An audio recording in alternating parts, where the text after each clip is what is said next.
I've always been a slow reader. One of the biggest reasons for this is I have trouble paying attention for long periods of time. My mind wanders, and I have all of these other thoughts and ideas. Sometimes, I go to write some of them down. But then I'm continually distracted by the book at hand. The other thing is that I really focus on comprehension when I read. I'm really good at retaining information, but the other side of that coin is that I struggle to get past sentences that I don't completely understand. My inclination to ensure understanding before moving on, rather than focusing on getting the general idea of the text, simultaneously improves my comprehension and retention, and decreases my reading speed. Considering I've always struggled with reading quickly, I've developed some strategies for allowing myself to improve my speed. Below are my tips for picking up reading speed as a slow reader.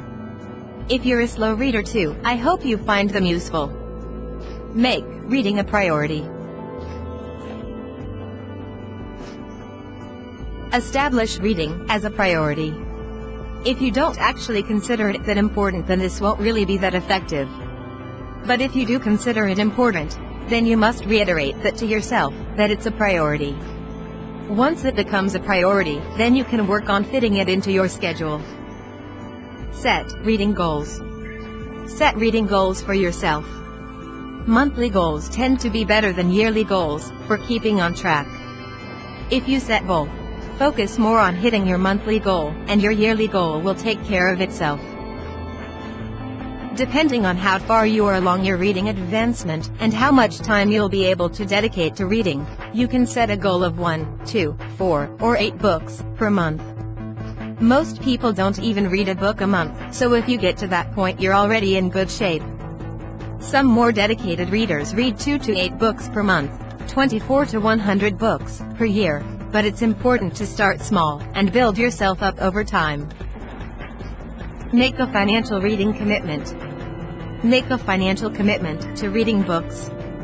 Set your monthly reading goal, and then set a budget based on that goal.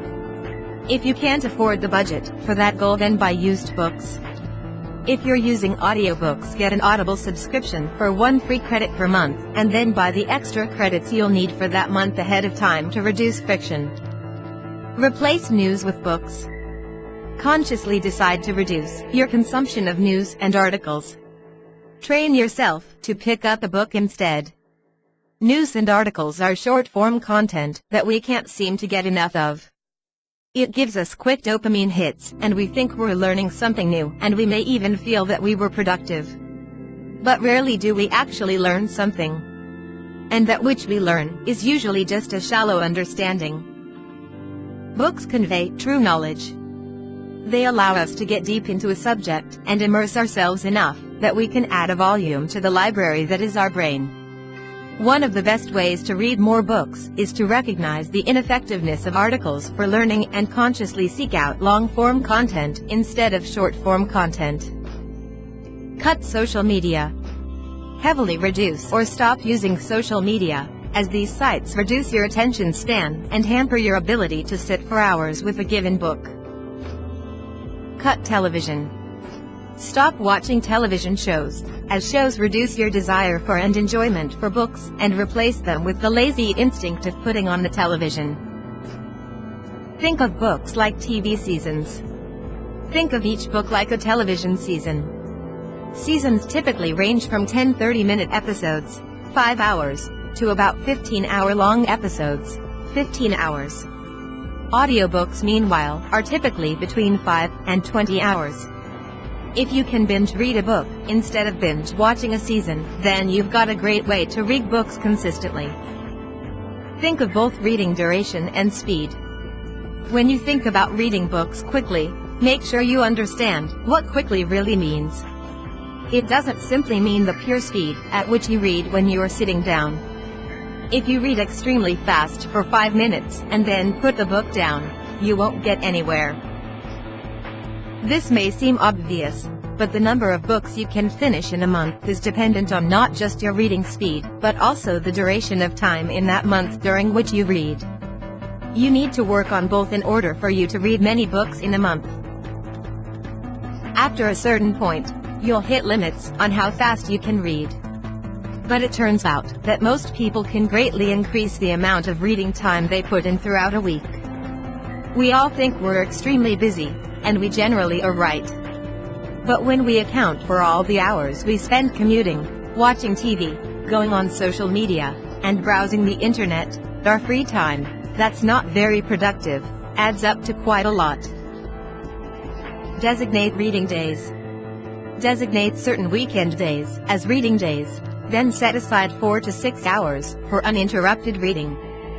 This is the sweet spot, as you'll be able to get through the same number of pages in a day as you would if you read an hour each weekday. Drive with audiobooks. Go on a 4 to 6 solo-hour drive and put on an audiobook. Make sure you have nothing to do.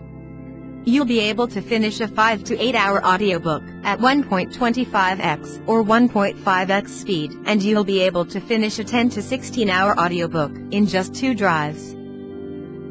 Speed up audiobooks. Speed up certain audiobooks to 1.25x or 1.5x, depending on reading speed and information density.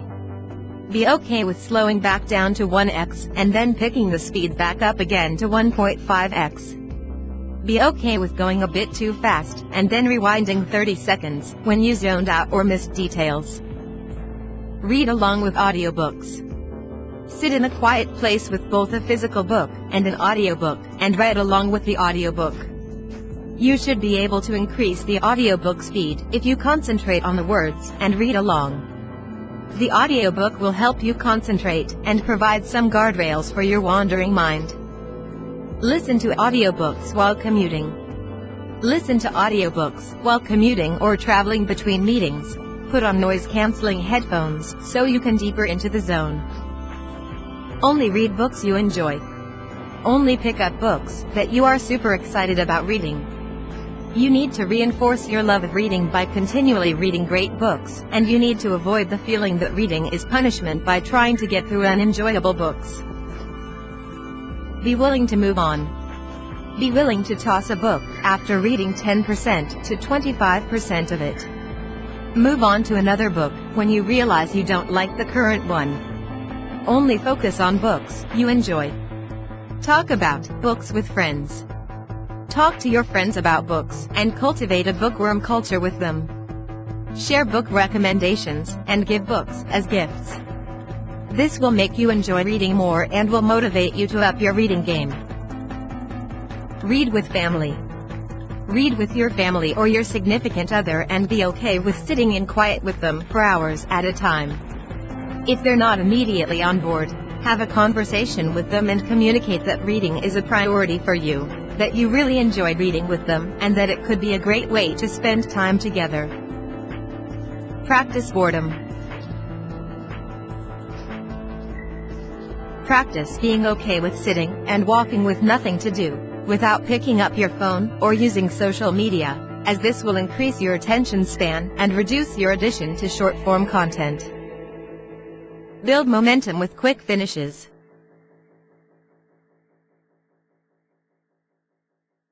Focus on finishing books you love quickly, as it's easier to get through them quickly. You'll enjoy them more with more of the narrative fresh in your mind. You'll get an entertainment hit from reading.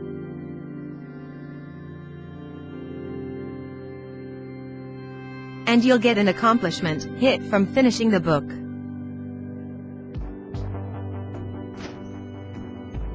The more you do this successfully, the more hungry you'll be for the next book.